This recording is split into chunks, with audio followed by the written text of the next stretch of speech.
整个上面这是顶，从顶上都塌下来了，给人都砸里了。大家好，欢迎收看这期的公子视频。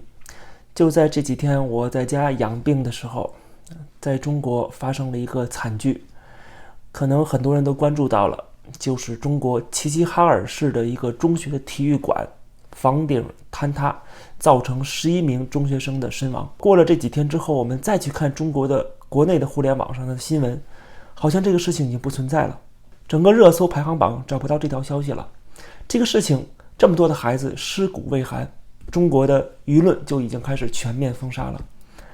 在微博上面曾经一度出现以这个为话题的新闻，叫做齐齐哈尔34中体育馆坍塌，11人死亡。但是今天我们再去搜，它上面显示该话题内容未予显示，很明显这是故意的，把这个话题给删除了。为什么不能有这个话题？为什么不让大家去讨论这个事件呢？因为这里面槽点太多了。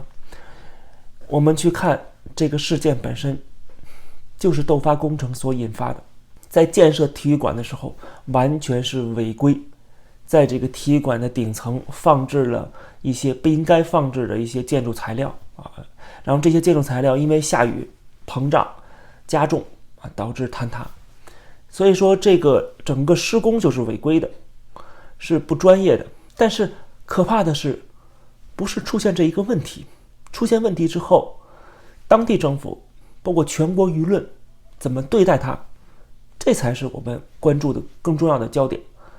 因为出现一个事故，哪儿都有事故，对不对？为什么比如说在日本，小学生被一个倒塌的墙砸死，这个事情就能引发整个全国的对这个所有学校的全面的排查，然后首相亲自去悼念、去鞠躬、去致歉。但是在中国死了11名中学生，但是连当地的市长都是在这个事发之后30个小时之后才做出官方的回应。这30个小时都干嘛去了？而且刚发生这个事情之后，出现了大量的警察跟维稳人员。这些维稳人员去干嘛？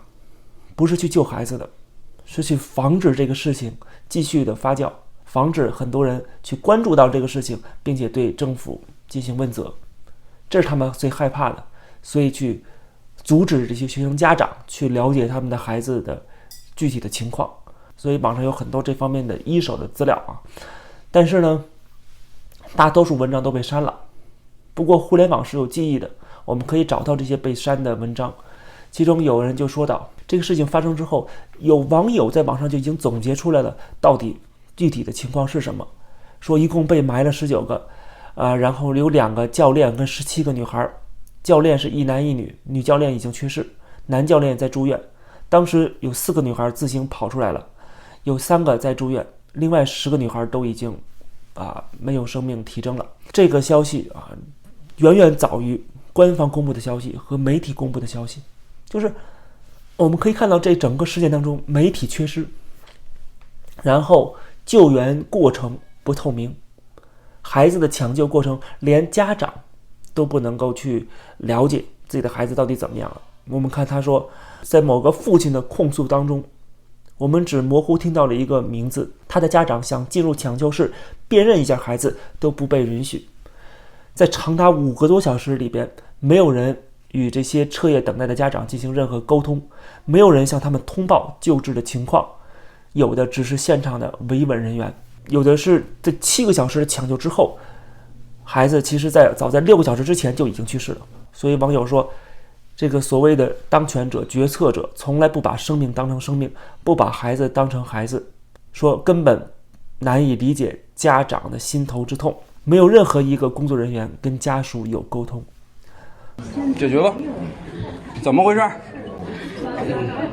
一级一报了的那个他们安保部部长来，完了把咱那个主任一时找了，完了之后你有啥问题，你说他给你解答。能来呢？你这个领导1个小时一个解决不了，马上就来，马上就来，马上是多长时间呢？我不签字都不让我看孩子，我签什么字啊？现在就是躺着了。是已经到这个程度了，咱现在就是把这个事情咱们处理好。我姑娘13岁，你姑娘多大？你家孩子多大？你家孩子多大？我想问问。控制情绪，控制情绪啊！警察别说话了。情绪谁能控制了啊？警察别说话了。领导都搁这儿呢吧？怎么办？说吧。谁到了？警察别说话了。该咋说就咋说。现在是5点多的报告就出来了，11点多才告诉我们，让我们家属能。11点多还有生命体征吗？别，就搁这儿说。再说了，我们一直在这儿等着，我4点多钟就来了，一直等到现在11点多钟。你这咋给我合理解释？报告不是他写的，你老让他解释，我让谁解释？不写的就让谁来呗。找呗。接受不了，孩子太小，谁接受不了？谁都接受不了，我也一样。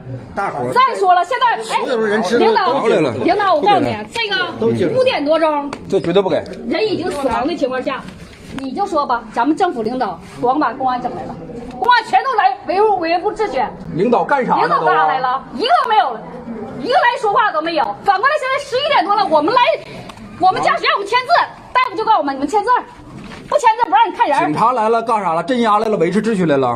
他们只不过来是防止这些家长去闹事儿，去表达对政府的不满。按照过去，我们知道在90年代2000年就改革开放时代，有大量的这些新闻记者，自由的市场化媒体，他们还是可以做报道的。虽然他们也受到中宣部的这个指令，但是相对来说，遇到这种突发事件，他们是有权利去报道的。但是今天我们可以看到，遇到任何的情况，没有任何的独立的媒体和记者出现了。但是即使自媒体他发表文章，也只能在自己的小的平台上面，一个是看的人有限，第二就是随时被删除，有敏感词，然后被封号等等等等。所以遇到这样的事情，在中国是极为不透明的，现场的受害者他们的权益也得不到保障，这才是这个事件背后的内幕，才是问题所在。抢救了这么长时间，谁给我们家属沟通一声啊？来了的全是警察，在站的这些人里边有教育局的，有政府的，你们从来了谁也不做声，谁也不说话，你们在这里边干什么？让你们在这干什么？你们当密探吗？你们在摸情况吗？在给领导汇报吗？医生也不出来。医生是不是要把抢救孩子这个过程相关情况要跟我们随时沟通？没有一个沟通的。现在已经明确的，那个孩子啊，第一个孩子魏雨欣没了，我着急了，我跟警察说，我说你跟医生跟我们沟通一下，没人沟通，警察来是执勤的，防止有人闹事儿。在稳定压倒一切的这样的一个最高的维护政权稳定的宗旨之下，那什么事情都可以被掩盖，什么样的是非都可以被扭曲。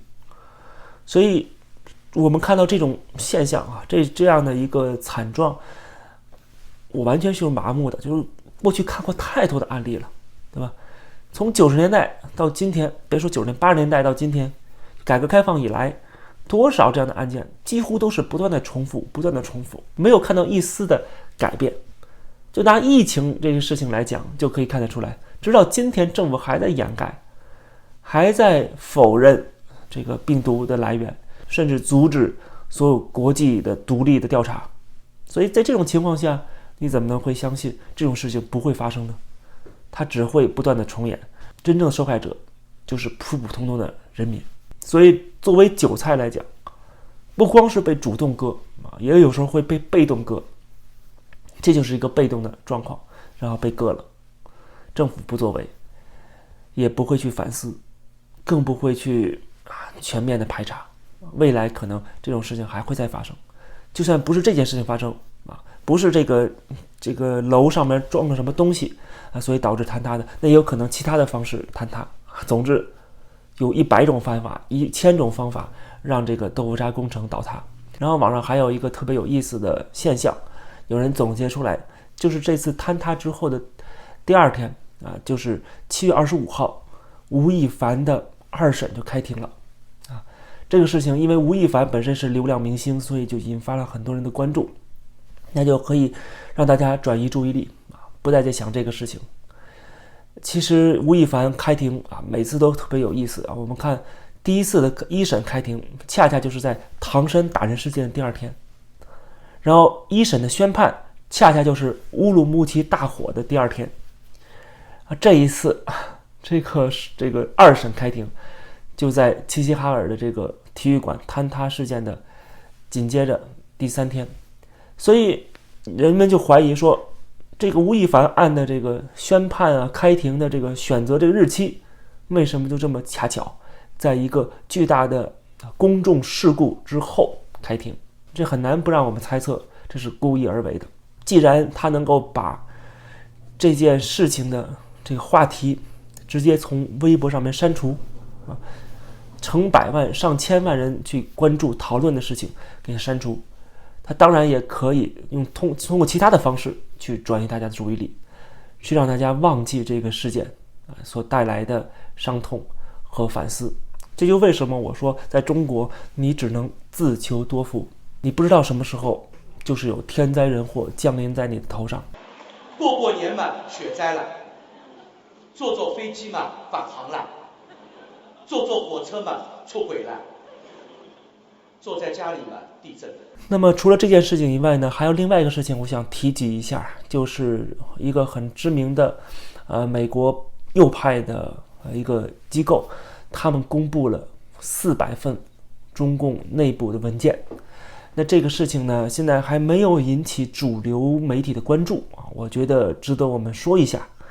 他们获取的这400多份文件来自于国企的服务器，涉及到了中共“14·5”计划当中的一部分内容，其中聚焦于先进的技术领域，包括生物技术、核技术、人工智能以及很多的军事应用。那这里边还蕴含了高端的制造业，包括农业、医疗设备，还有材料工程以及化学品的开发。而且这些企业有的是国企，有的是外包给私人企业啊。这些企业的名字，这些企业的这个管理层的他们个人信息，全部都被曝光出来了，一共有8个 G。这份文件当中我们可以看到所有的这些研究人员，包括这些创立这家公司的、撰写这个商业计划书的这些人，几乎全部来自于海外，都是海外的留学归国人员。他们拿到了西方的技术，学到了西方的技术，然后回到中国来应用，甚至用在了这个军事上面，用到了解放军上面。从这儿可以看得出2点，一个是所谓中共的军民融合战略，就是他已经模糊了军事跟民间的普通的企业之间的界限。也就是说，西方在制裁解放军的开发的时候，也不可避免的要制裁这些民间企业。你不要以说我这是一个私人企业为借口，不好意思，在中国没有所谓的私人企业，都是被共产党控制的，都可以被共产党来指挥。共产党要你做什么，你就必须要做什么。在这种情况下，没有自主独立的空间，所以说他们就会成为解放军的帮凶，成为未来导致印太地区破坏和平行为的帮凶。所以这些企业应该加到美国的制裁名单当中。所以可见美国的制裁名单实在是太少了，只是冰山一角而已。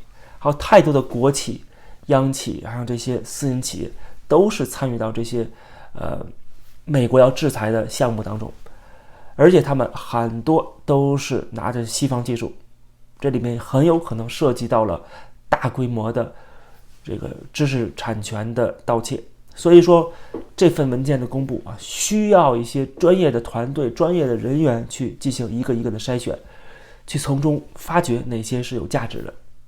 这个机构叫 Project Veritas， 他们还没有能力去做这一点所以他们只能把文件先公布出来，等待各大主流媒体或者是一些相关的研究机构、一些智库可以去从中淘宝发现一些东西我这个连接也在这个网站上面，大家可以去下载所有的这方面的文件，一共400多份，从中我们可以找到很多蛛丝马迹，特别是提到的那些人名，那些加入千人计划的海外的专家学者这些人参与到这当中。所以西方国家的情报部门应该好好的审视一下这些文件这些文件只是冰山一角，我刚才讲过，相信还会有更多这些爆料或者是这些内容出现，因为这些信息是海量的，涉及到了这么多家的企业，这么多的个人，这么多的信息，所以我们没有能力去进行非常仔细的分析筛选，而且我们也不具备这些在某些高科技领域的这个技术知识，所以说没有办法去进行解读，我只能泛泛而谈。如果有专业人士，从中应该可以找到一些价值。好，那这期节目就跟大家聊到这儿，感谢大家收看，欢迎点击订阅这个频道。因为我现在的这个气管炎还没有好，所以说做节目上传的频率会比较低，希望大家能够理解。好，我们下期节目再见。